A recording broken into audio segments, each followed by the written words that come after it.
ఏమంటే పరిసయ్యుడంట వారానికి 2 మార్లు ఉపవాసం ఉంటాడంట. ఎవరు? పరిసయ్యుడే. మరి దేవుడు మనం చూసి ఏమన్నాడు తెలుసా? మీ నీతి శాస్త్రుల కంటేనూ పరిసయ్యుల కంటేనూ మీ నీతి అధికం కాకుంటే మీరు దేవుని రాజ్యంలో ప్రవేశించలేరు అన్నాడు దేవుడు. మరి ఇప్పుడు మన నీతి అధికంగా అంటే ఏం చేయాలా? ఎన్ని రోజులు ఉండాలా? వాళ్ళు 2 పూటలు ఉంటున్నారంటే 2 సార్లు ఉంటున్నారంటే మనం ఎన్నిసార్లు ఉండాలా? కనీసం 1 పూట ఎక్స్ట్రా ఉండాలి, కనీసం 3 పూటలను ఉండాలి. 3 రోజులు కాదు, 3 పూటలు కదా. శనివారం అంతా ఉండొచ్చు, ఆదివారం పొద్దున ఉండొచ్చు, మధ్యలో ఎప్పుడైనా బుధవారం కానీ మంగళవారం కానీ ఉండొచ్చు. 1 పూట ఉండండి పొద్దునంతా, లేదా సాయంత్రం అంతా ఉండండి, రాత్రి అంతా ఉండండి. 1 పూట అంటే పొద్దున 6 నుంచి సాయంత్రం 6 దాకా, లేదా సాయంత్రం 6 నుంచి పొద్దున 6 దాకా. ఓకేనా? సాయంత్రం 6 నుంచి పూట మీరు వారంలో ఒక 3 పూటలు ఉండండి. 3 రోజులు ఉండే మేలే. హల్లెలూయా. కానీ మీరేంటంటే ఉపవాసం ఉంటే ఏం చేయాలి? నేను ఉపవాసము ఊరందరూ చెప్పొద్దు. నువ్వు ఉపవాసం ఉన్నట్టు నీకే తెలియద్దు.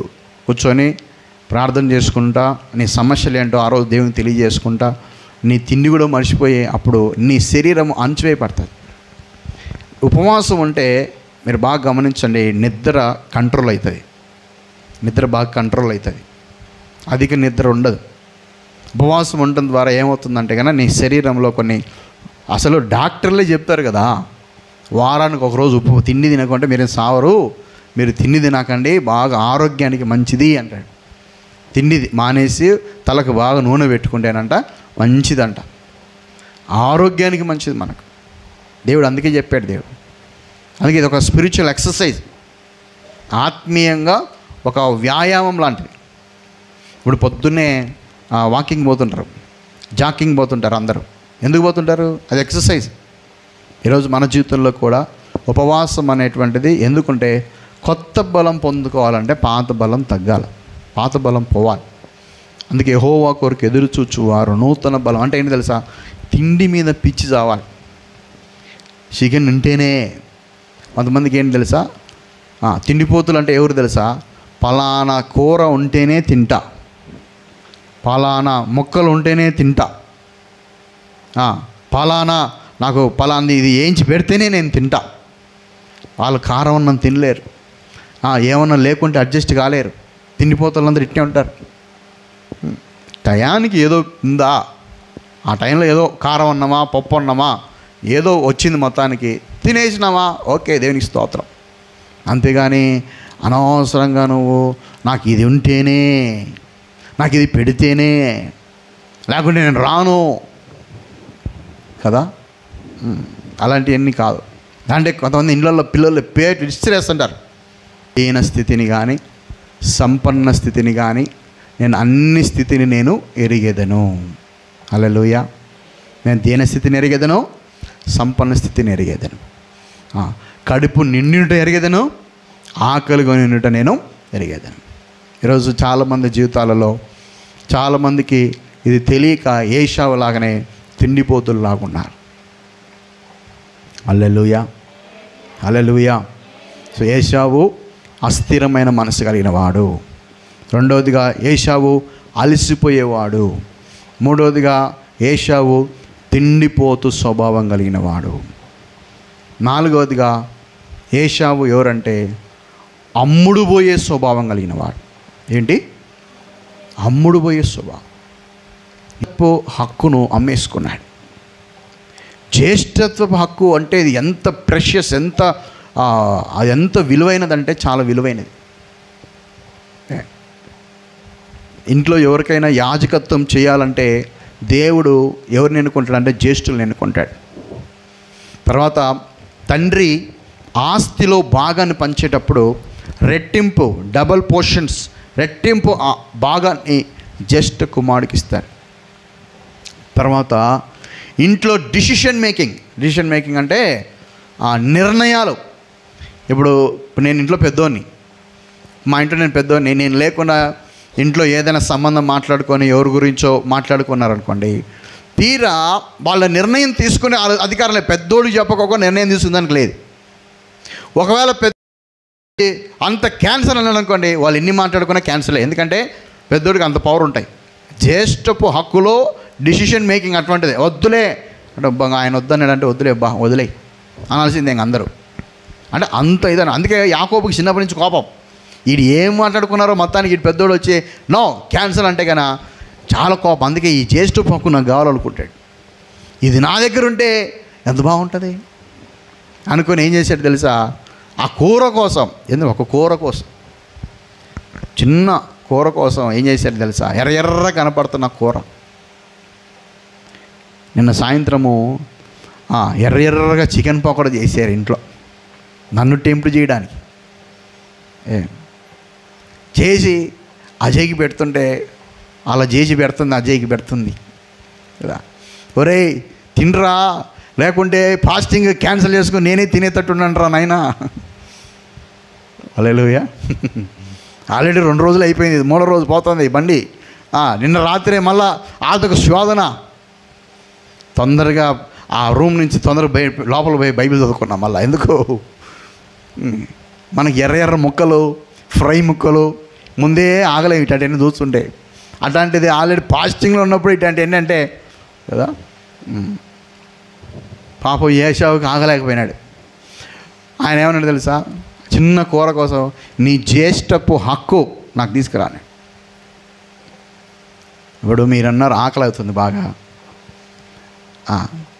లెగ్ పీసులు తింటాను. నేనేమో లెగ్ పీసులు తింటా, ఫ్రైలు తింటా అంటే అయ్యా నాకు కొంచెం పెట్టయ్యా అంటారు, నాకు పెట్టయ్యా అంటారు. నేను అంటాను మీ ఇంటి పత్రాలు తీసుకురాపో అంట. ఏంది? మీ ఇంటి పత్రాలు, మీ ఆస్తి పత్రాలు అన్నీ నాకు తీసుకురాపో, నీకు కూర పెడతా అంట. ఇస్తారా? స్వామి, ఒక 100 రూపాయల కూర కోసం, 200 కూర కోసం నువ్వు మళ్ళా మా పత్రాలు, మా ఆస్తి పత్రాలు తీసుకురావాలనా అని ఆలోచించరా? కానీ మనిషి ఏం చేసినాడు తెలుసా? కూర కోసం యాకోబు అన్నాడు, నీ పత్రాలు నాకు ఇచ్చేయి, నీ జ్యేష్ఠపు హక్కు ఉంది చూడు, అది ఎంత విలువైనది, అది నాకు ఇచ్చేయి. బామ్మో, ఈ ఏజ్ని ఎట్టంటాడో అర్థం కాదా? చూసి ఏం చేసినాడు, పోనీలేరా తమ్ముడు నువ్వే తీసుకోపో, నాకు ముందు ఆ కూర ముందు నువ్వు తీసుకురాపో. ఆయన తీసుకొచ్చి చేతిలో పెడితే అప్పుడు ఈ మనిషి కొంత కూర వేసి హ్యాపీగా పడుకుంటాడు. చూడండి, విలువైనది అంటే ఏంటి? లోకంలో ఉన్న వాటి దీనికోసం, ఈ స్వల్పకాల ఆనందం కోసం విలువైన జ్యేష్ఠపు హక్కును పోగొట్టుకుంటున్నారు. ఈరోజు దేవుడు నిన్ను యేసయ్య రక్తం చేత కడగబడి యేసయ్య మందిరంలో నువ్వు ఉన్నామంటే మనందరము దేవుని దృష్టిలో జ్యేష్ఠులం. అందుకే మనకు పేరు ఏం పేరు తెలుసా? జ్యేష్ఠుల సంఘం. ఏ సంఘము? జ్యేష్ఠుల సంఘం. ఈరోజు ఏశావుకు ఉండేటువంటి ఆ జ్యేష్ఠపు హక్కు దేవుడు మా అందరికి ఇచ్చాడు. యేసయ్య రక్తం చేత కడబడిన ప్రతి ఒక్కరూ జ్యేష్ఠపు హక్కు కలిగిన వారు. ఏమ్మా చర్చికి రాలేదంటే చిన్న పని ఉంది అని రాలే. నీ జ్యేష్ఠపు హక్కుని చిన్న చిన్న పనులకు ఎవరో వస్తున్నారని, దేనికో వస్తున్నారని చెప్పేసి నీ విలువైన జ్యేష్ఠపు హక్కును నువ్వు అమ్ముకుంటున్నావు, కోల్పోతున్నావు, రక్షణను కోల్పోతున్నావు. అసలు ఈ ఉపవాస ప్రార్థన ఎందుకు తెలుసా? మామూలు జరిగే ఉపవాస ప్రార్థన కాదు ఇవి. ఏంటంటే సంవత్సరం అంతా దేవుడు నిన్ను నడిపించి బలపరిచి నిన్ను ఆదుకొని ఈరోజు ఆయనకు ఒక థ్యాంక్స్ చెప్పాలి. దేవా వందనాలనైనా అని చెప్పడానికే ఉపవాస ప్రార్థన. సంవత్సరాంతరంలో కనీసం దేవునికి వందనాలు కూడా చెప్పలేనంత తీరిక నీకు లేదంటే నీ జ్యేష్ఠపు హక్కు నువ్వు అంతకు నమ్ముకోవట్లేదా? ఆ పని ఉంది, ఆ బిజినెస్ ఉంది, ఆ పని ఉంది, నాకు ఈ ఉద్యోగం ఉంది, నాకు ఆ పనిలో ఉన్నావంటే లీవ్ పెట్టుకొని తిరగలేరా? లీవ్ పెట్టుకొని కూర్చోలేరా దేవుని సాధనలో? దేవుడు నీకు ఇన్ని మేలు చేశాడు ఈ సంవత్సరంలో. ఎవరిని బతికించలేదు, నిన్ను బతికి. దీనిని బట్టి ఏం చేయాలా? మనసారా కూర్చొని ప్రభా వందనాలయ్యా, వందనాలు ప్రభా ఆయన కూర్చొని కృతజ్ఞతలతో వెళ్తే వచ్చే సంవత్సరం అంతా కాపాడ్డా దేవుడు. కృతజ్ఞత చూపిస్తే దేవుడు ఎంత సంతోషిస్తాడు. ఈరోజు కూడా సాకులు చెప్పుకున్నారు, ఈరోజు కూడా సాకులు చెప్పుకొని పోతున్నారంటే ఇంకా ఇంత మనం ఏశావుకి మనకి ఏం తేడా కదా? చిన్న చిన్న కార్యాల కోసం మనకున్న జ్యేష్ఠపు హక్కుని, మనకున్న విలువైనటువంటి ఆ ఆధిక్యతను మనం పోగొట్టుకుంటున్నాం. అందరు కలిసి ప్రార్థన చేస్తుంటే, అందరు కలిసి స్తోత్రాలు చెబుతుంటే, దేవుని కనిదృష్టి నిలిచిన స్థలంలో కూడుకొని ఎక్కడైతే ఆరాధిస్తారో దేవుడు అన్నాడు, నా నామము జ్ఞాపకార్థంగా ఉండు ప్రతి స్థలంలోకి నేను వచ్చి వారిని ఆశీర్వదిస్తానన్నాడు. కొంతమంది ఫిలాసఫీలు మాట్లాడతారు, ఏం తెలుసా, మేము మనసులో అనుకుంటున్నాం. ఏమని? మనసులో ఎప్పుడు అనుకుంటూనే ఉంటాం, దేవా సంవత్సరం అంతా కాపాడిన, స్తోత్రం స్తోత్రం స్తోత్రం స్తోత్రం అనుకుంటూనే ఉంటాం. ఏది నువ్వు అనుకుంటుంటే కనీసం అనుకున్నందుకు ఇక్కడికి వచ్చి దేవుడు నిలిచి ఉండే స్థలం, దేవుడు ఏ మందిరం అనబడబడుతుంది? ప్రార్థనా మందిరము. హల్లెలూయా హల్లెలూయా. చిక్కుడుగాయల కూర కోసం జ్యేష్ఠపు హక్కును అమ్ముకున్న వాళ్ళకి, చిన్న చిన్న కారణాలకు ఇలాంటి విలువైన ప్రార్థనలు పోగొట్టుకున్న వాళ్ళకి తేడా లేదు. ఇంకా ఏషావు మాన్యం చుట్టే తిరుగుతున్నాం. హల్లెలూయా. ఎన్ని సంవత్సరాలైంది తిరుగుతూనే ఉన్నాం. అందుకే మన డబ్బులన్నీ ఆడిపోతున్నాయి, అప్పులోళ్ళకి పోతున్నాయి, వడ్డీలకు పోతున్నాయి, హాస్పిటల్కి పోతున్నాయి కదా. దేవుని బిడ్డలారా, ఈసారైనా ఈ 2024 అయినా దేవుడు అంటున్నాడు, ఈ మాన్యం చుట్టూ తిరిగినది చాలు. ఇక నుంచి నువ్వు ఏంటి తెలుసా, నాకు ఆ పని ఉంది, ఈ పని ఉందని చెప్పింది చాలు. ఏషావు ఏంటి తెలుసా? చూడండి, హెబ్రీయులకు రాసిన పత్రిక 12వ అధ్యాయం, హెబ్రీయులకు రాసిన పత్రిక 12వ అధ్యాయం 17వ వచనాన్ని చదువుదాం. 12వ అధ్యాయము, హెబ్రీయులకు రాసిన పత్రిక 12వ అధ్యాయం 17వ వచనం. ఏషావు ఆ తర్వాత ఆశీర్వాదం పొందగోరి కన్నీళ్లు విడుచుచు దానికోసం శ్రద్ధతో వెదికినను అవకాశము దొరకని వాడు ఎవరు చెప్పండి? మారు మనసుకు ఆశీర్వాదానికి పొందుకుందామన్న ఆ అవకాశం దొరకలే. ఎందుకు తెలుసా? లేట్ కమ్మర్ అన్నమాట. ఎవరు? ఆలస్యంగా వచ్చేవాడు. నాయన ఏం చెప్పాడు తెలుసా? అరే బాబు, నాకు ఆకలి అవుతుంది, కానీ నువ్వు పోయి ఏం చేస్తావు తెలుసా, పోయి నాకు మంచి కూర వండుకొని రాపో అన్నాడు. కూర వండుకొని రాపో అంటే వెళ్ళాడు. వెళ్ళి టయానికి రావాలంటే టయానికి రాకుండా అయ్యగారు మంచిగా నిదానంగా పోయి వచ్చి ఎంత టైంలో వచ్చాడు తెలుసా? ఏడయ్యలు ఇదండి పొట్టేలు తీసుకొని వీళ్ళు వండుకొని తర్వాత వీళ్ళు కూర్చొని తిని కడుపు నిండా తినేదాకా కనీసం మధ్యలో కూర తీసుకొని, యాకోబు మధ్యలో కూర తీసుకొని పోయే టైంలో వచ్చినా కూడా తప్పించుకునేవాడు. అప్పుడు యాకోబు ఏం చేశాడు? అన్న వచ్చినాడమ్మా అని చెప్పేసి పారిపోయి ఉంటాడు కదా. ఇలా కూర ఉరకాల, మసాలాలు వేయాలా, తర్వాత ఇక్కడ బాగా వండింది అందులో మళ్ళీ రిప్కా ఎట్లా చేసింది తెలుసా? భర్తకు ఎలాగ ఇష్టకూరంగా ఎట్లా తినాలో ఆ టేస్ట్, ఆ ఫ్లేవర్ తీసుకురావాలంటే కన్నా చాలా టైం పడుతుంది. రే మీ నాయన ఎట్టి తింటే నాకు తెలుసురా అని నిదానంగా నిబ్బరంగా చాలా ఇదిగా చేసింది. ఆ కూర ఉడికే టైంలో అయినా, అన్నం ఉడికే టైంలో అయినా కనీసం ఆయన వాడు వండుకుంటాడు, మళ్ళీ వాడు ఇది చేస్తాడని.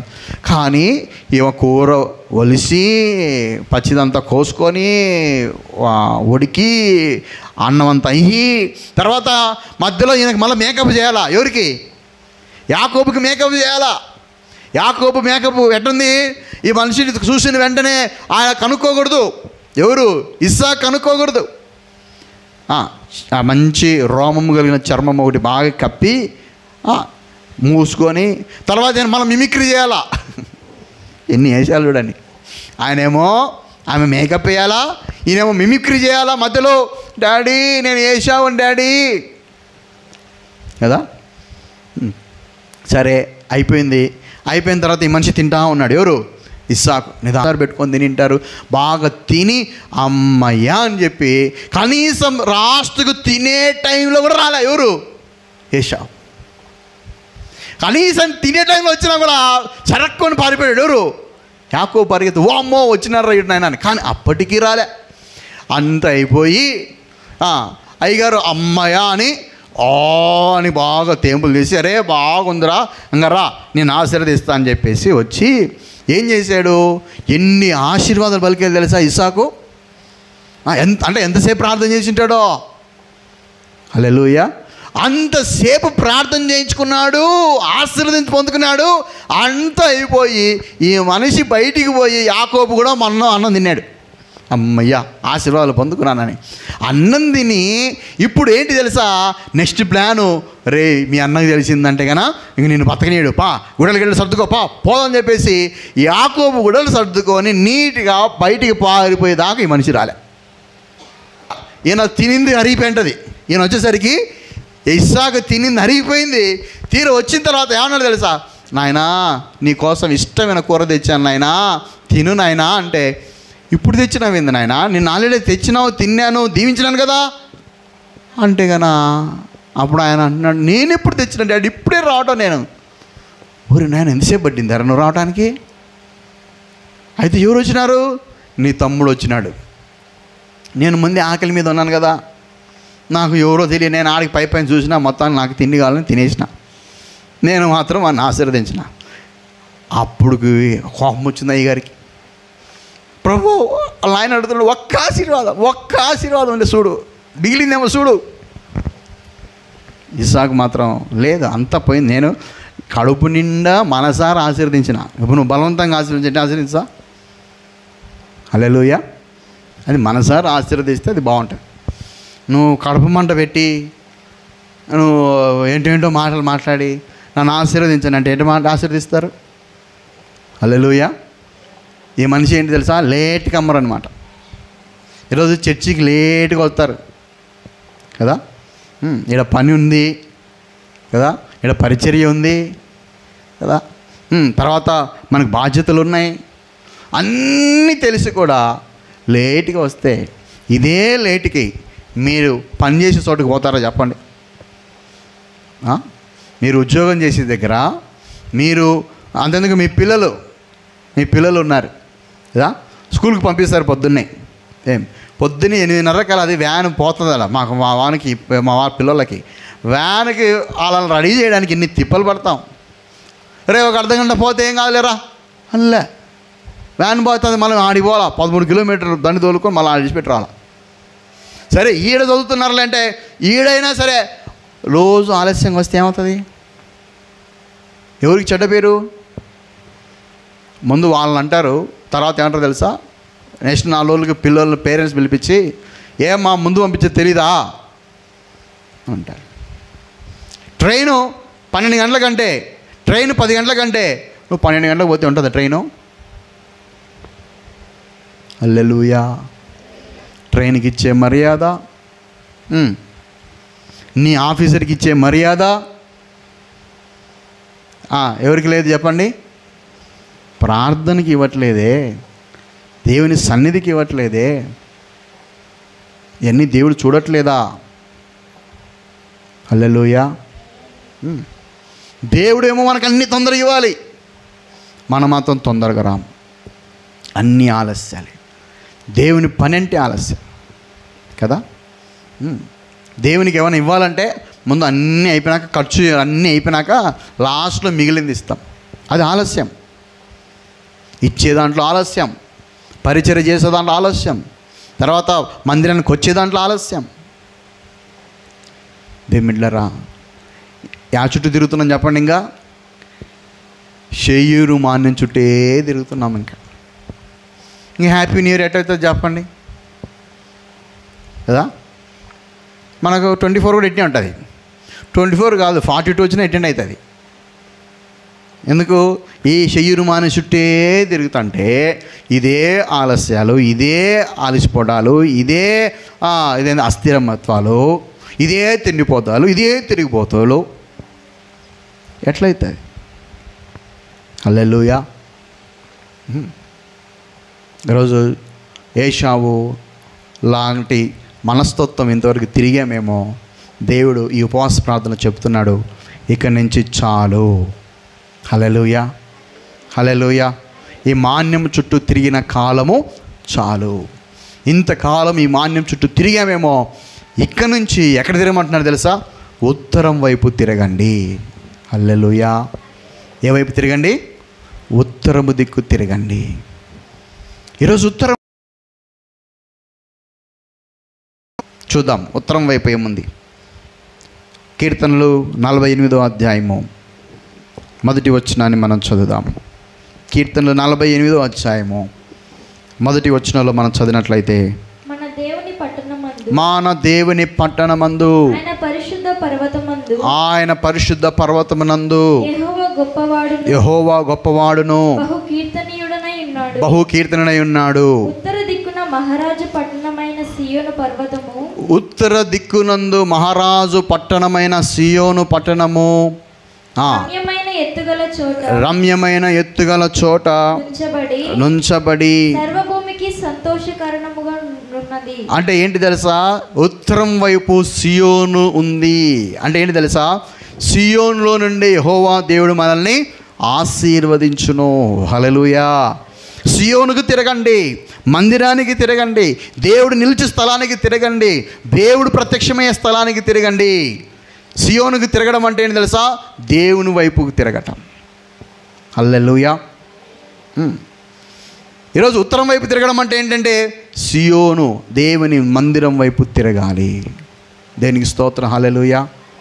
దేవుని మందిరం వైపు మనం తిరగాలి, దేవుని సన్నిధి వైపు మనం తిరగాలి, దేవుని మహిమపరిచే స్థలానికి తిరగాలి.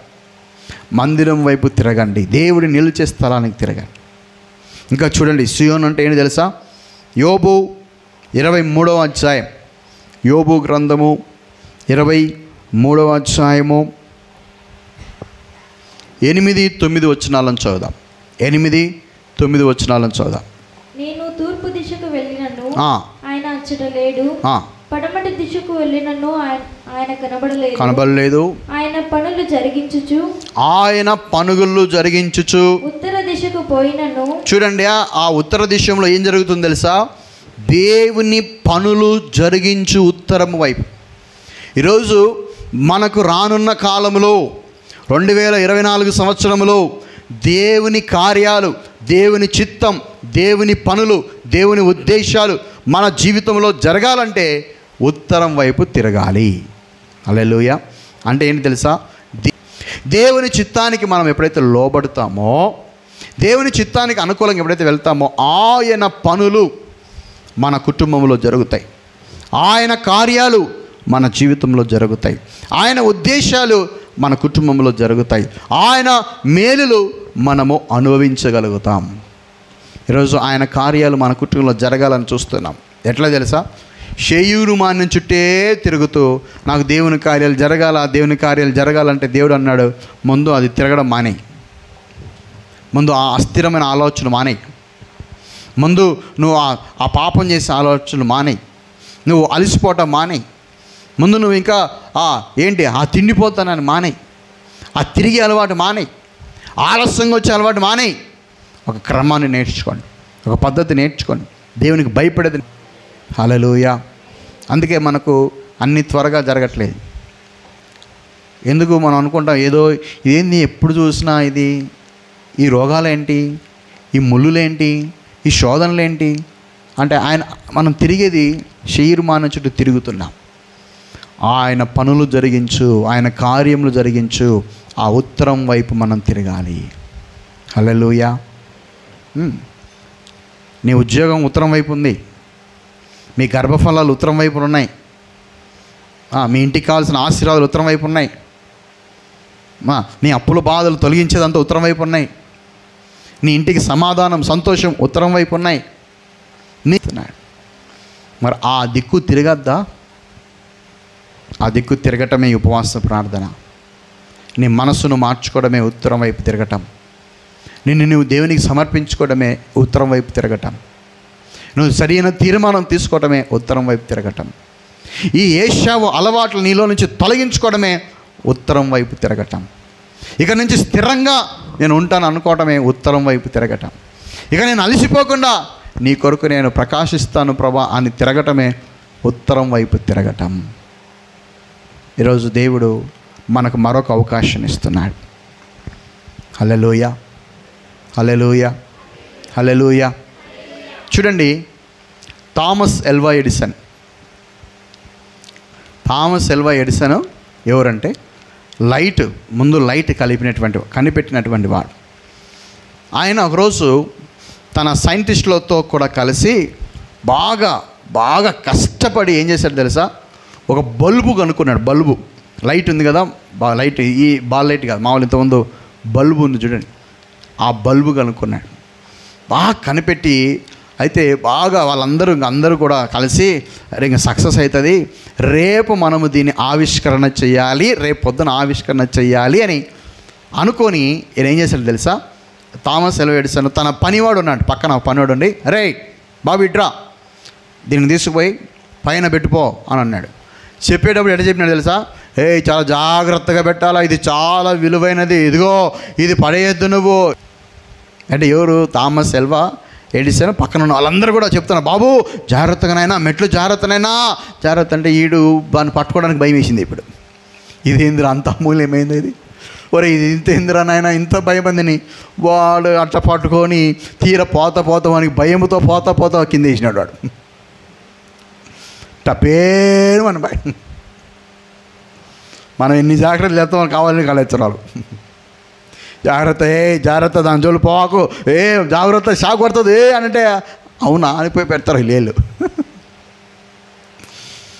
అయితే ఆ థామస్ అల్వా ఎడిసన్ అంట ఆ పన్నోడిని ఏమనలేదంట. సరే అయిపోయిన తర్వాత మళ్ళీ ఇంకోసారి కూర్చొని దాన్ని తయారు చేసి రేపు ఒక డేట్ పెట్టుకున్నప్పుడు ఆ పనులను పిలిచాడు. ఎవరిని? అదే పనులను పిలిచి, ఎవరే రారా, ఏమంటే ఇదో బల్బు ఇది చాలా విలువైనది, జాగ్రత్తగా పెట్టు అంటే, అయ్యా నా వల్ల కాదు. ఏంది?